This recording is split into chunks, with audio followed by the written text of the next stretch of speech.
3 and start your message with the word not. Now, if you cast it back, go on, to Princess Eugenie's wedding a couple of years ago, you may remember her dress was slightly cut down at the back, purposefully, to have her scars from scoliosis, which I've been practicing all morning, surgery on show. Well, today is International Scoliosis Awareness Day, and the work the Princess has been doing to create positive awareness has been helping people right here in Nottinghamshire.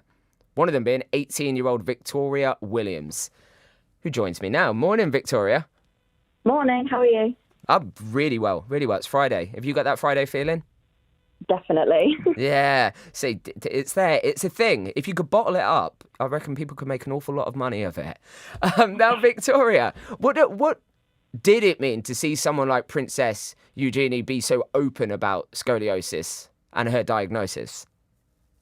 I mean, it was amazing because it's one of those things where, I mean, especially for me, when I was diagnosed and as my scoliosis was progressing, I hid it away completely.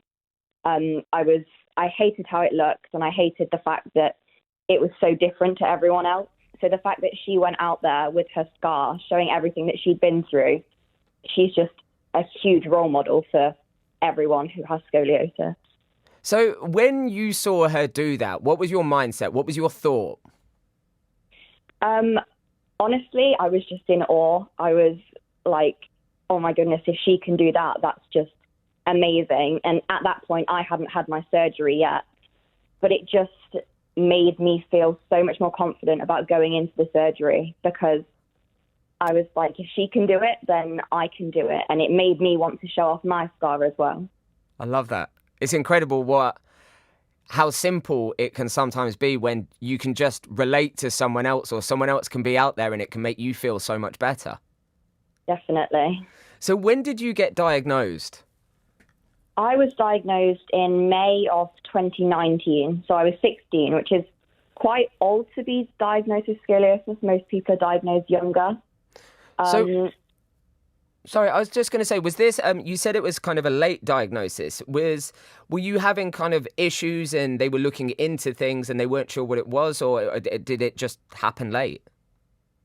It just happened late. It was pretty much, we found it by accident. I was at a hospital appointment for something completely unrelated, and the surgeon, the consultant, looked at me and said, so you do know you've got scoliosis?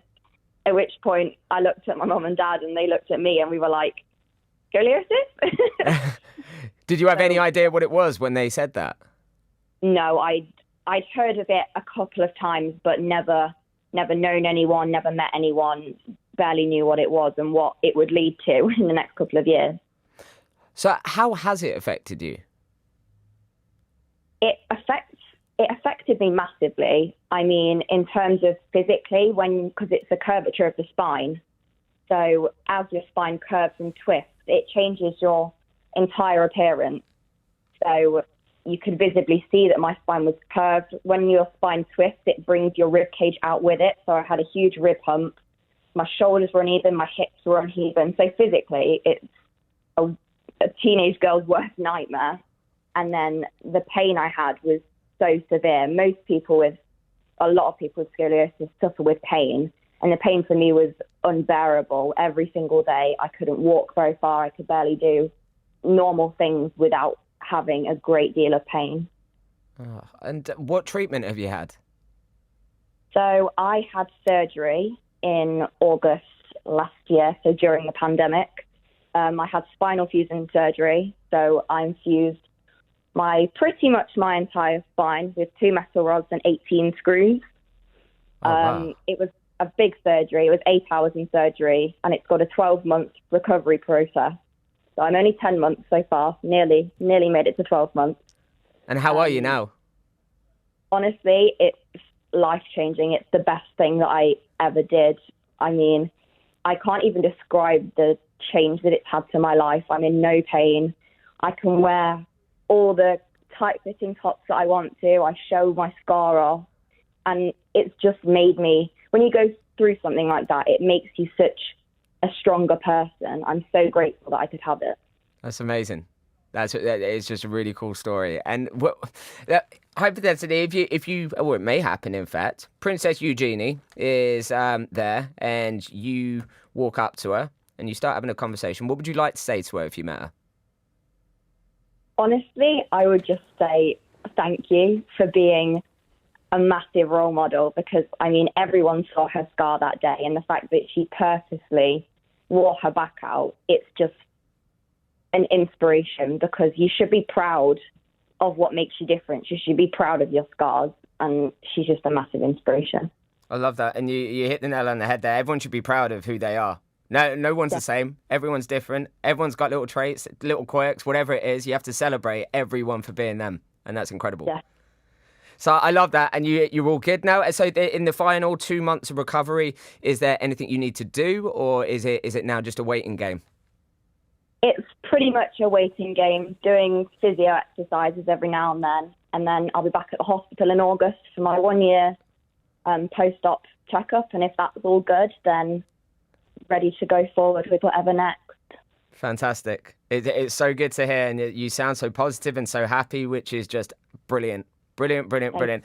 Victoria, just finally, do you want to play a game, Battle of the Decades? Can you help me out? Okay. If you had to choose between this, Prince, 1999, from the decade, the 80s, or ABBA, from the 70s, which would you pick? I mean, this is probably going to really upset you, but I'm going to go for ABBA. Why? I thought you were going to be on my side. Come on, Victoria. Are you sure? I mean... No. You can go with ABBA. It's fine. Go with ABBA. Go with what makes you happy. It's all about you guys. It's not about me. Right. Are you going for ABBA? I'm going for ABBA. Right. Okay. We'll leave it there. No, but we will. Victoria, thank you so much for coming on and sharing your story. It is wonderful. Thank you so much for talking to me. Have a great weekend. That was Victoria Williams. And it's incredible when people... I always think this, if people are in positions where they can make a difference to others, they have that platform and they can do something so simple. It's not so simple. What she did was so brave, Princess Eugenie, but it's the little things that people can do that can have such a massive impact on others. So anyone who's in those positions should just do everything they can to try and do what they can. That's it. The sound of Nottinghamshire. Together, we can make a difference. BBC. Radio Nottingham.